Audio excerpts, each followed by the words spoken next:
National Herald case में आज सोनिया से पूछताछ। ईडी ने बनाई 50 सवालों की सूची। कांग्रेस प्रदर्शन के चलते पार्टी मुख्यालय के बाहर घेराबंदी।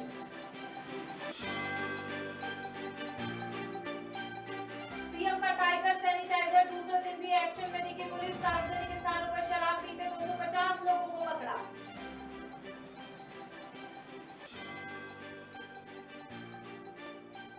कोविड वैक्सीन अमृत महोत्सव का होगा आगाज। आज से प्रदेश में लगेगा निःशुल्क बूस्टर डोज। सीएम ने जनता से की बूस्टर डोज लगाने की अपील।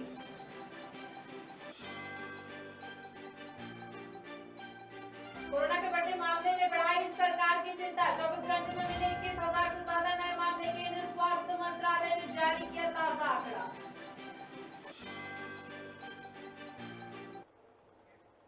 नमस्कार, स्वागत है आपका खबर भारत में। मैं हूं आपके साथ आयुषी सोनवानी और बुलेटिन की शुरुआत करेंगे बड़ी खबरों के साथ। राष्ट्रपति चुनाव के नतीजे आज जारी हो जाएंगे। एनडीए के उम्मीदवार द्रौपदी मुर्मू की जीत लगभग तय मानी जा रही है। नतीजे शाम तक आने की उम्मीद है।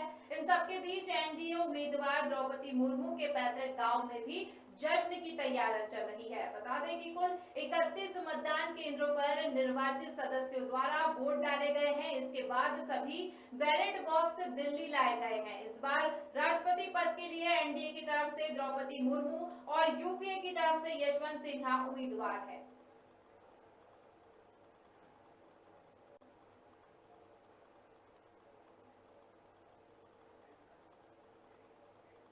नेशनल हेराल्ड मामले में ईडी के सामने आज कांग्रेस अध्यक्ष सोनिया गांधी पेश हुई, जहां उनसे पूछताछ चल रही है। बता दें कि इससे पहले भी ईडी सोनिया गांधी को समन भेज चुकी थी, लेकिन स्वास्थ्य खराब होने के चलते सोनिया ने ईडी से समय मांगा था। वहीं नेशनल हेराल्ड मामले में ईडी कांग्रेस नेता राहुल गांधी से पहले ही पूछताछ कर चुकी है। ईडी ने उनसे करीब 40 घंटे की पूछताछ की थी। अब सोनिया गांधी पेश होंगी। ऐसा पहली बार हो रहा है कि जब कांग्रेस की राष्ट्रीय अध्यक्ष सोनिया गांधी को जांच में शामिल होने के लिए पेश होना पड़ रहा है।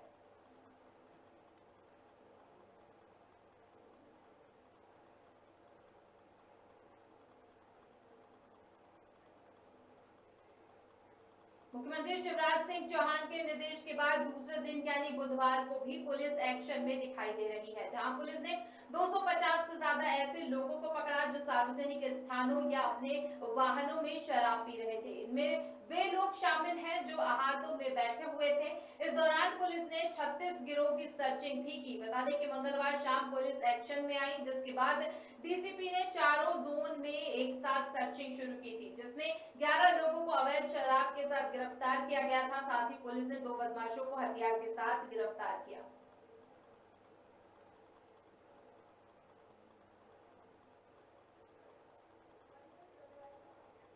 कोविड वैक्सीन अमृत महोत्सव के अंतर्गत आज से मध्य प्रदेश में निःशुल्क बूस्टर डोज लगाया जाएगा, जिसके लिए प्रदेश सरकार राज्य स्तर पर विशेष अभियान चलाने जा रही है। वहीं सीएम शिवराज सिंह चौहान ने सभी पात्र लोगों से अपील करते हुए कहा कि बूस्टर डोज लगवाने के इस अभियान को सफल बनाने में अपनी सक्रिय भागीदारी अवश्य निभाएं।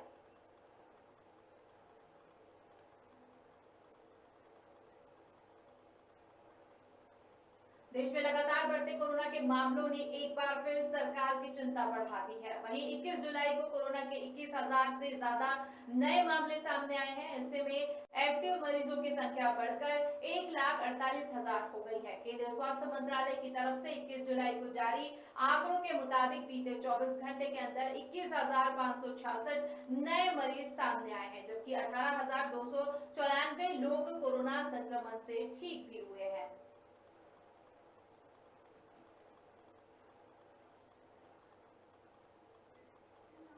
बीजेपी के प्रदेश अध्यक्ष वीडी शर्मा ने बीजेपी के राष्ट्रीय अध्यक्ष जेपी नड्डा से सौजन्य मुलाकात की। इस मौके पर उन्होंने प्रदेश के नगरीय निकाय चुनाव में मिली सफलता की जानकारी दी।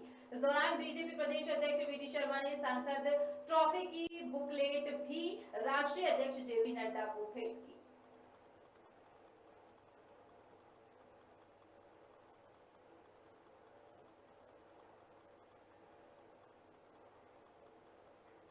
प्रदेश के ऊर्जा मंत्री प्रद्युम्न सिंह तोमर के बयान पर कांग्रेस ने पलटवार किया है। कांग्रेस के मीडिया विभाग की उपाध्यक्ष संगीता शर्मा का कहना है कि प्रद्युमन सिंह तोमर जब कांग्रेस में थे तब यहाँ गुटबाजी करते थे, फिर भाजपा में गए तो वहां भी गुटबाजी कर रहे हैं। संगीता शर्मा यही नहीं रुकी, उन्होंने ये भी आरोप लगाया कि बीजेपी में गुटबाजी चरम सीमा पर है, जिसके चलते निकाय चुनाव के दौरान बीजेपी ने कई पदाधिकारी और कार्यकर्ताओं को पार्टी से निष्कासित किया है। देखिए, ये खेमेबाजी और गुटबाजी की जो बात कर रहे हैं, ये तो जब सिंधिया जी भाजपा में गए थे उस दिन से ही भाजपा के अंदर शुरू हो गई है।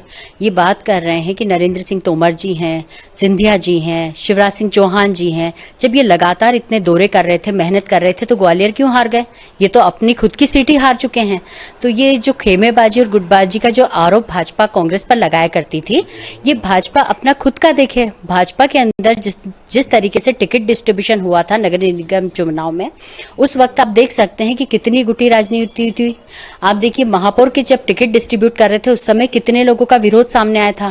कांग्रेस में तो उतना विरोध था ही नहीं। इन्हें कितने ज्यादा बागी प्रत्याशियों के जो नाम थे उनको अनुशासनात्मक कार्रवाई की गई थी इनके ऊपर। तो इस तरीके से देखें तो भारतीय जनता पार्टी अब गुटों में बढ़ चुकी है। अभी आप नगरीय निकाय चुनाव के बाद जो परिणाम आए हैं उसके बाद भी अभी गुटी राजनीति आपको देखने को मिलेगी। और ये जो प्रद्युमन सिंह तोमर जी कह रहे हैं, जब ये कांग्रेस में थे तो इन्होंने यहाँ गुटबाजी कर रखी थी, और अब ये अपने नेता के साथ जब भाजपा में गए हैं तो भाजपा में गुटबाजी शुरू कर दी है।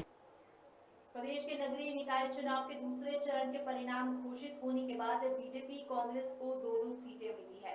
दूसरे चरण में कांग्रेस ने 2 नगर निगम में कब्जा किया है। कुल मिलाकर कांग्रेस ने 16 में से 5 नगर निगम जीत ली है। नतीजे आने के बाद प्रदेश कांग्रेस कार्यालय में भी पार्टी कार्यकर्ताओं ने एक दूसरे को मिठाई खिलाकर बधाई दी गई। इस दौरान कांग्रेस के प्रदेश संगठन के उपाध्यक्ष चंद्र प्रभास ने खबर भारत से खास बातचीत करते हुए कहा कि प्रदेश में कांग्रेस का प्रभाव बढ़ा है। कांग्रेस नेता का कहना है कि जनता का समर्थन कांग्रेस को मिल रहा है, बीजेपी की लोकप्रियता कम हुई है। नहीं, देखिए, ये नगरीय निकाय के जो चुनाव आए हैं, पंचायत के चुनाव हैं, इसने इस बात को सिद्ध कर दिया है कि प्रदेश में कांग्रेस का प्रभाव बढ़ा है, कांग्रेस के सबका समर्थन व्यापक रूप से हुआ है और भारतीय जनता पार्टी की लोकप्रियता अब काफ़ी कम हो गई है।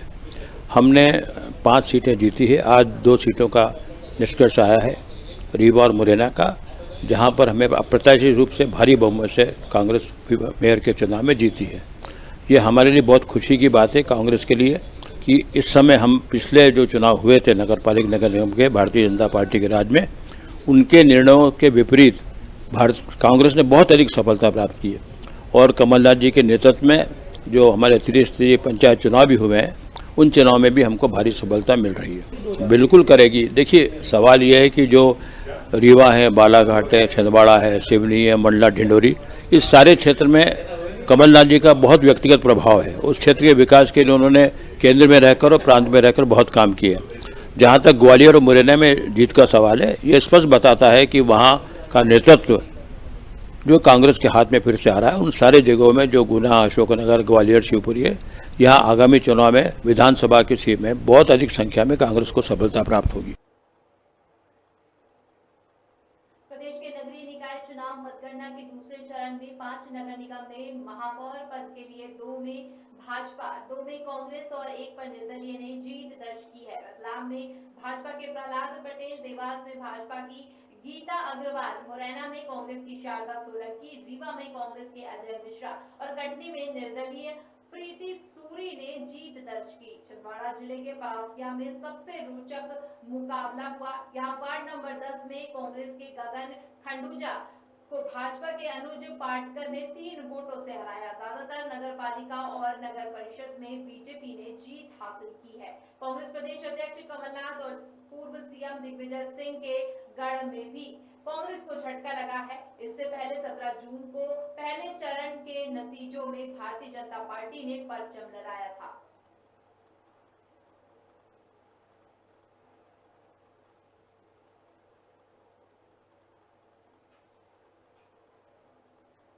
गृहमंत्री नरोत्तम मिश्रा का बड़ा बयान सामने आया है। उन्होंने कहा कि नगर पालिका और नगर परिषद चुनाव में कांग्रेस का सुपड़ा साफ हो गया है। पिछले चुनाव के परिणाम के मुताबिक इस बार कांग्रेस की बहुत ज्यादा स्थिति खराब है। कमलनाथ के हेलीकॉप्टर में पेट्रोल नहीं है। वहीं बीजेपी नेता के इस बयान पर कांग्रेस के मीडिया विभाग के अध्यक्ष के मिश्रा ने पलटवार किया। उन्होंने कहा कि ग्वालियर में क्या स्थिति है ये सबको पता है।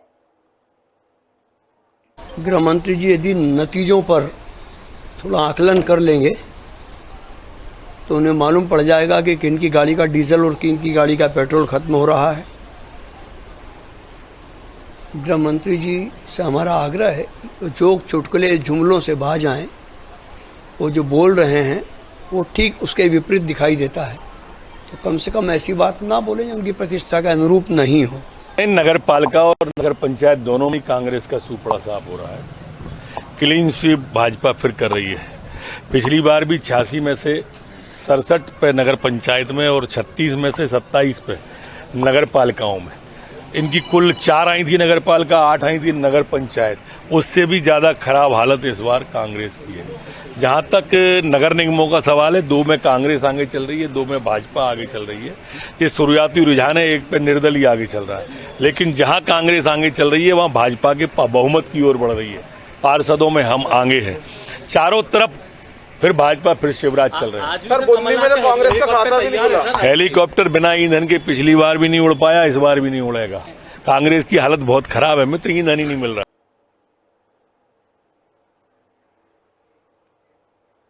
केंद्रीय परिवहन मंत्री नितिन गडकरी के वायरल हुए पत्र पर आरोप प्रत्यारोप का दौर शुरू हो चुका है। कांग्रेस के बीजेपी दोनों ही पार्टियों के नेता एक दूसरे पर आरोप मढ़ रहे हैं। बीजेपी प्रवक्ता पंकज चतुर्वेदी का कहना है कि फर्जी और फेक पत्र वायरल करना कांग्रेस की पुरानी आदत है। वहीं कांग्रेस के मीडिया समन्वयक नरेंद्र सलूजा ने बीजेपी के इन आरोपों पर पलटवार किया है। सलूजा का कहना है कि 3 दिन से पत्र वायरल हो रहा है। अगर ये पत्र फर्जी है तो नितिन गडकरी को सामने आकर बयान देना चाहिए। उन्होंने ये भी कहा कि प्रदेश के अंदर चेक पोस्टों पर लगातार शिकायतें आ रही हैं, जिससे ये शिकायत की उसका भी बयान आ चुका है। दिग्विजय सिंह जी ने वायरल नहीं कहा तो सोशल मीडिया पे 3-4 दिन से वायरल हो रहा है और भाजपा 3-4 दिन से चुप थी। अब जब कांग्रेस ने उसको उठाया तो आज उनको फर्जी लग रहा है। 3-4 दिन से कहाँ थे, अखबारों में भी छप चुका है, तब तो आपने नहीं कहा फर्जी है। वो शिकायतकर्ता का बयान छपा है अखबारों के अंदर, वो कह रहा है हाँ मैंने शिकायत करी है, तो ये फर्जी है के लिए तो नितिन गडकरी को सामने आके बयान देना चाहिए। जिनने पत्र लिखा है और जिनके नाम लिखा है मुख्य सचिव है तो उनको सामने आके बोलना चाहिए। भाजपा कहने वाली कौन, 2 लोगों के बीच में भाजपा आने वाली कौन। देखिए दिग्विजय सिंह जी फर्जी फोटो, फर्जी पत्र, फर्जी चित्र, फर्जी धार्मिक स्थल में ट्वीट करने के लिए कुख्यात हैं। इसके पहले भी उन्होंने फर्जी फोटो चित्र पेश किए हैं और ये गडकरी जी के जिस कथित पत्र की बात की जा रही है वो पत्र ही पूर्णतः फर्जी है। दिग्विजय सिंह जी इसकी दायित्व लेते हैं कि ये पत्र सत्य है। मैं जिम्मेदारी के साथ कह रहा हूँ कि एक फर्जी पत्र के आधार पर कोई धारणा निर्मित करना, कोई टिप्पणी करना अनुचित है। जीएसटी काउंसिल ने हाल ही में रोजमर्रा की कई चीजों पर जीएसटी बढ़ाया है, जिसे लेकर कांग्रेस केंद्र सरकार पर हमलावर हो गई है। मध्य प्रदेश कांग्रेस मीडिया विभाग के उपाध्यक्ष भूपेंद्र गुप्ता ने बीजेपी पर हमला बोलते हुए कहा कि जो पार्टी लगातार महंगाई बढ़ा रही है, ऐसे में देश की जनता को समझना चाहिए कि उसे मतदान क्यों कर रहे हैं।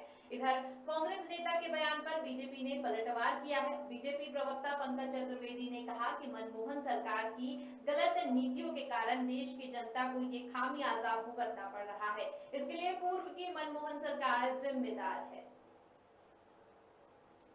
देखिए कांग्रेस पार्टी को महंगाई के लिए स्वयं आत्मावलोकन करना चाहिए, क्योंकि कांग्रेस पार्टी की मनमोहन सरकार की नीतियों के चलते आज तक देश में महंगाई की जो दंश हम सबको भुगतना पड़ रहा है। वैश्विक परिस्थितियां उसका एक बहुत बड़ा कारण है। और जहां तक जीएसटी का विषय है तो कांग्रेस पार्टी जरा ये बताए कि कांग्रेस शासित राज्यों के वित्त मंत्री जो जीएसटी काउंसिल कहता, क्योंकि जीएसटी का निर्णय सरकार नहीं करती, जीएसटी काउंसिल करती, जिसमें सारे राज्यों के वित्त मंत्री सम्मिलित हैं। तो वहां पर कांग्रेस शासित राज्यों के वित्त मंत्री जो है सहमति जताते हैं और बाहर आकर राजनीतिक बयानबाजी करके आरोप लगाते हैं। तो कांग्रेस को एक बार विश्लेषण करना चाहिए कि कौन मूलतः महंगाई का जिम्मेदार है। देखिए, जनता ने जब जब भी भारतीय जनता पार्टी को समर्थन दिया है, हर चुनाव जीतने के बाद इसने जनता की कमर तोड़ दी। 2014 में चुनाव जिताया, उन्होंने जो है नोटबंदी लगा दी, फिर उन्होंने जो है जीएसटी लगा दिया। आज आप देखें कि मध्य प्रदेश में अभी कल चुनाव की मतगणना हुई है और कल से जो है जीएसटी 5% जो बढ़ाया है उस 5% से हर घर, हर चौके, हर किचन के ऊपर जो है कम से कम 3,000 रुपये महीने का लोड बढ़ गया है। दाल सब्जी से लेकर सारी चीज़ें महंगी हैं। जब भी भारतीय जनता पार्टी से ये सवाल पूछो कि महंगाई क्यों बढ़ रही है, तो इनके रोतले नेता जो है यूक्रेन युद्ध बताने लगते हैं। तो क्या यूक्रेन युद्ध के पहले यूक्रेन भारत का पेट भरता था? और बात करेंगे अगली खबर की जो भोपाल के बैरागढ़ से है। आपको बता दें कि भोपाल यानी कि राजधानी में एक ऐसा हैरत अंगेज मामला सामने आया है। आपको बता दें कि भोपाल के बैरागढ़ की एक आंगनबाड़ी से अज्ञात चोरों ने बच्चों के खिलौने पर हाथ साफ कर दिया है। इतना ही नहीं, चोरों ने खिलौनों के साथ साथ आंगनबाड़ी के पंखे और बर्तनों पर भी हाथ साफ कर दिया। दरअसल पूरा मामला सब्जी मंडी स्थित एक आंगनबाड़ी केंद्र का है। बता दें कि ये खिलौने मुख्यमंत्री शिवराज सिंह चौहान ने आंगनबाड़ी में बच्चों के लिए भिजवाए थे। फिलहाल पुलिस पूरे मामले की जांच कर रही है।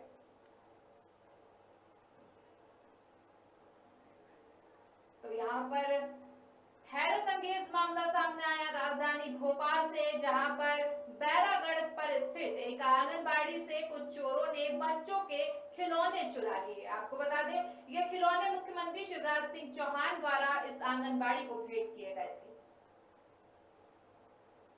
तो यहाँ पर आपने अभी तक सोने चांदी के जेवरों की चोरी की खबर तो सुनी होगी, लेकिन ऐसी खबर आप भी पहली बार सुन रहे होंगे जहां पर चोरों ने बच्चों के खिलौने तक को नहीं छोड़ा।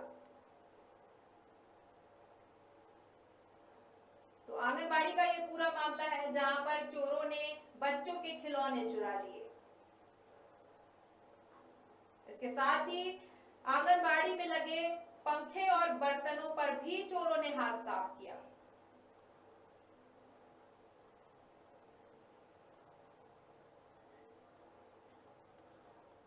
और पूरी खबर पर ज्यादा जानकारी के हमारे साथ अजय चौक से जुड़ रहे हैं, उनसे जानेंगे क्या है पूरा मामला।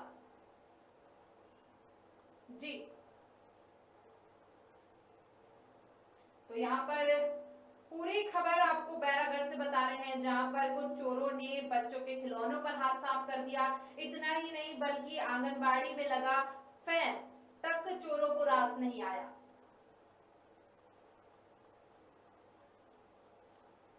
तो यहाँ पर बैरागढ़ से खबर आपको बता रहे हैं, भोपाल के बैरागढ़ में स्थित एक आंगनबाड़ी पर चोरों ने हाथ साफ किया।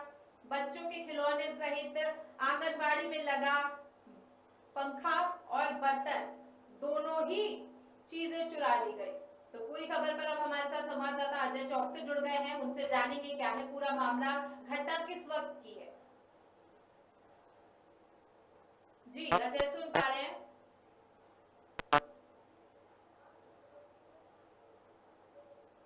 जी अजय, सुन पा रहे हैं?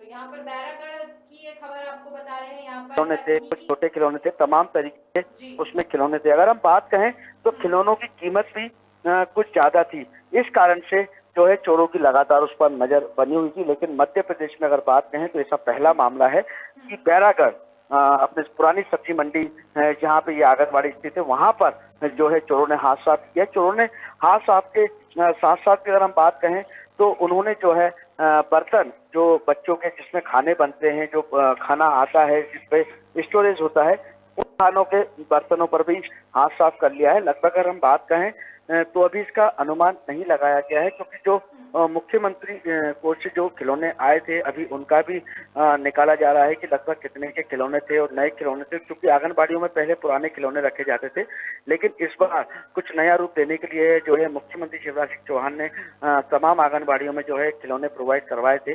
लेकिन कितने के खिलौने, क्या कीमत है, अभी इसका आकलन निकालना बहुत मुश्किल लग रहा है, क्योंकि जिसके जो जिस साइंस से जिस तरह से खिलौने आए थे तमाम, वो एक भी खिलौना अभी नहीं है। और ये चोरों ने जो है खिलौनों का किया क्या, कौन सी दुकान पे, तमाम जांचों पे जो है अभी पुलिस लगी हुई है। लेकिन एक बड़ा सवाल ये पैदा होता है कि यदि अब चोरों की नजरें, यदि अपन बोले तो खिलौना चोर चोर, जैसे पहले अपन पुरानी बातें करते थे कि आया रे खिलौने वाला लेकर खेल खिलौने, लेकिन तो ये ले जाने वाले जो चोर हैं, खिलौने ले जाने वाले चोर हैं, इस पर जो है सख्त कार्रवाई होनी चाहिए, क्योंकि तमाम अभी आंगनवाड़ियां बची हुई हैं, मध्य प्रदेश में आंगनवाड़ियां बची हुई हैं।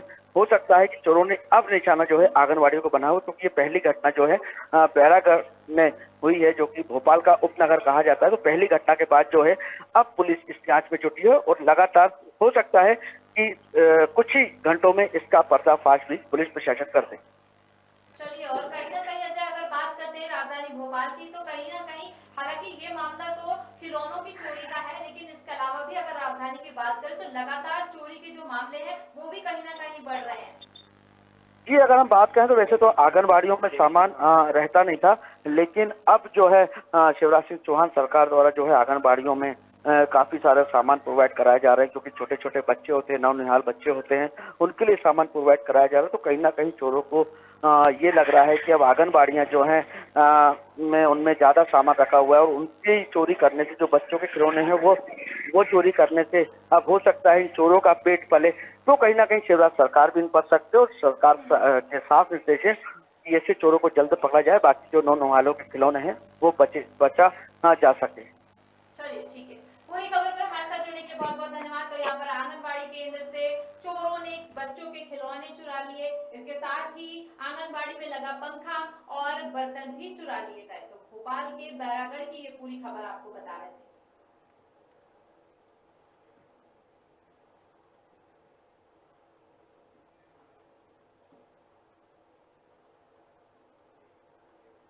और बुलेटिन में फिलहाल इतना ही। आगे की तमाम बड़ी खबरों के लिए देखते रहिए खबर भारत। मुझे दीजिए इजाजत, नमस्कार।